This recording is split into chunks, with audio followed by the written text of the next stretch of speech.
पूर्वी खबर। रानीगंज में तृणमूल की चुनावी सभा, कीर्ति आजाद ने भाजपा पर बोला हमला।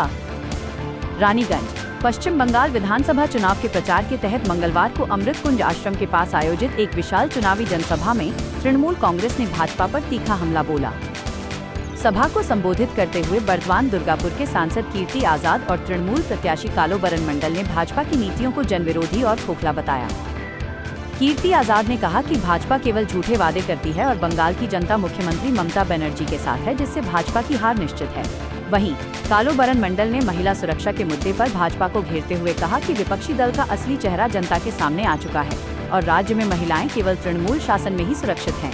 इस अवसर पर पार्थ देवासी, रूपेश यादव और ज्योति सिंह सहित भारी संख्या में पार्टी कार्यकर्ता मौजूद थे। আমাদের যে আছে সব ধর্ম যার যার উৎসব সবার আমরা ভেবে চিন্তে ভোট দিবেন। আমি নিজের প্রার্থী, আমি নিজের ভোট আমি ভিক্ষা করছি না। আমি বলবো যে ক্যান্ডিডেট রানীগঞ্জের ব্লকের যে টিম তৈরি হবে যারা আছে তাদেরকে দিয়েই করাবো, কিন্তু রানীগঞ্জের মতন তৈরি করতে হবে আমরা, যাতে আগামী দিনে এবং আগামী দিনে এই সিটটাকে রানীগঞ্জ বিধানসভা সিটটাকে পাকা পোক্তা করার জন্য আমি কিন্তু এবারে ডিমান্ড করেছিলাম। দলের এই ক্যান্ডিডেট কিন্তু আমাকেই করেছে। আমি আগামী দিনে চাইবো যে আমি নির্বাচনে বেশি দিন আর নির্বাচনে ডাইরেক্ট যুক্ত থাকবো না, কিন্তু ব্যাক সাইড থেকে যতদিন বাঁচবো ততদিন কিন্তু থাকবো। আমার এইটা লাস্ট নির্বাচন, এই নির্বাচনে জিতবো ততদিন না নরেন্দ্র মোদী আসছে ততদিন কিন্তু দল ছেড়ে আমরা ঘরে ঢুকবো না, এই আমাদের প্রতিজ্ঞা।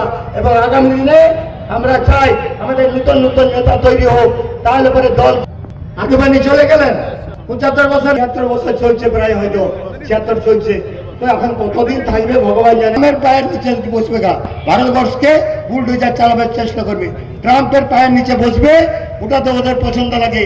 আর এর যা কাণ্ড আছে, কীর্তি কত টাকা শিল্পপতিদের কাছে তুলছে, কোথায় থেকে তুলছে হিসাব দিব না, সব ওনার বাবদই সম্পত্তি।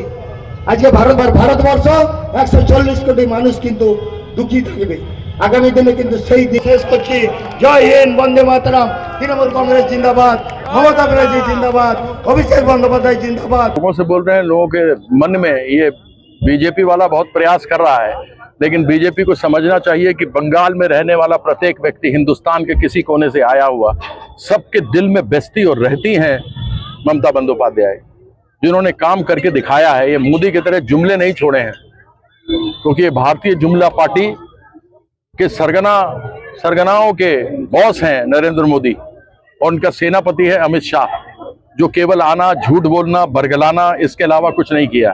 लेकिन ममता बंदोपाध्याय ने, ममता दीदी ने जमीन पर काम करके दिखाया है, और यही लोगों के अंदर विश्वास है कि जब तक ममता बंदोपाध्याय रहेगी तब तक वो लोग सब सुरक्षित हैं, सबों को घर मिलेगा, बंगला बाड़ी आगे बनेगा।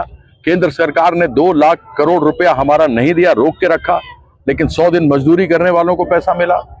जो प्रधानमंत्री आवासीय ग्रामीण है उसमें उन्होंने घर नहीं दिया तो उन्होंने बाड़ी का पैसा दिया, सर्व शिक्षा अभियान का दिया, लक्ष्मी भंडार, युवो साथी, कन्याश्री, रूपोश्री, श्रम श्री, महात्मा श्री, ऐसे अनेकों कार्यक्रम उन्होंने दिए, जिसका लोग लाभ उठा रहे हैं। समाज के प्रत्येक व्यक्ति का उन्होंने ये नहीं देखा कि वह बंगाल का है, कि बिहार का है, कि यूपी का है, कि मारवाड़ का है, कि कहाँ का है, सबको बराबरी से मिला। साथ साथी एक ऐसी योजना है जो पूरे देश भर में सबसे बड़ी योजना है,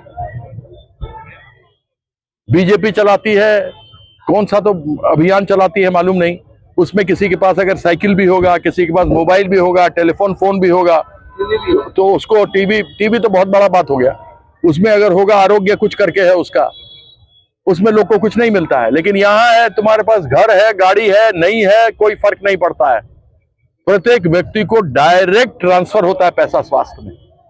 अब ऐसी योजना किसी के पास है नहीं है, अब आकर के फालतू झूठ बोलना, झूठ बोलो, झूठ बोलो, झूठ बोलो, एक बार नहीं बोलो, बार बार बोलो, झूठ बोलो, झूठ बोलो, झूठ बोलो। कौन बोला था?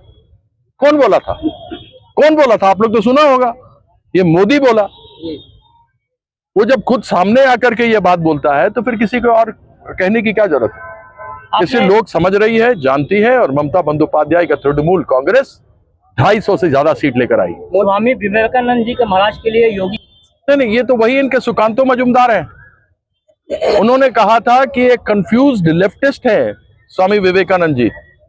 मतलब स्वामी विवेकानंद जी जब शिकागो गए थे 1897 में, उस समय अंतिम स्पीकर थे 150 लोगों में। तीसरे दिन उनका था, उन्होंने जब भाषण शुरू किया, my dear brothers and sisters, जितनी ताली उनको मिली और जितनी देर तक वो बोलते रहे, तब तक लोगों ने उसको सुना।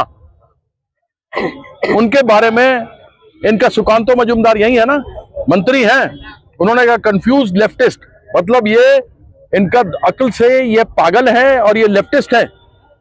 यह लोग ऐसी बीजेपी वाले ऐसी विचारधारा रखते हैं, तो ऐसे लोगों के बारे में क्या कहा जाए। मोदी जी ने अजूरिया में चीज तो हमने कहा था, इन्होंने राम मंदिर कहा कि हमने शुरू किया था, वो दूसरे किसी का राम मंदिर न्यास का वह कार्यक्रम था, इन्होंने छीन लिया। कहा हमारा जो लक्ष्य था वो पूरा हो गया। मंदिर बनाने का राम मंदिर बना दिया, सब कुछ कर दिया, और अभी पिछली बार अयोध्या में हार गया बीजेपी। उसके साथ के 9 डिस्ट्रिक्ट में जितना सीट था सब बीजेपी हार गया। तो आप समझ सकते हैं कि यूपी के लोगों ने इनको नकार दिया है और हिंदुस्तान के लोग नकार देंगे।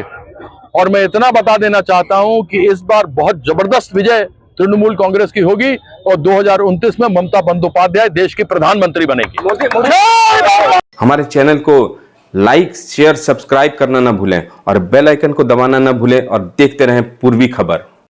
पूर्वी खबर, नजर सब पर।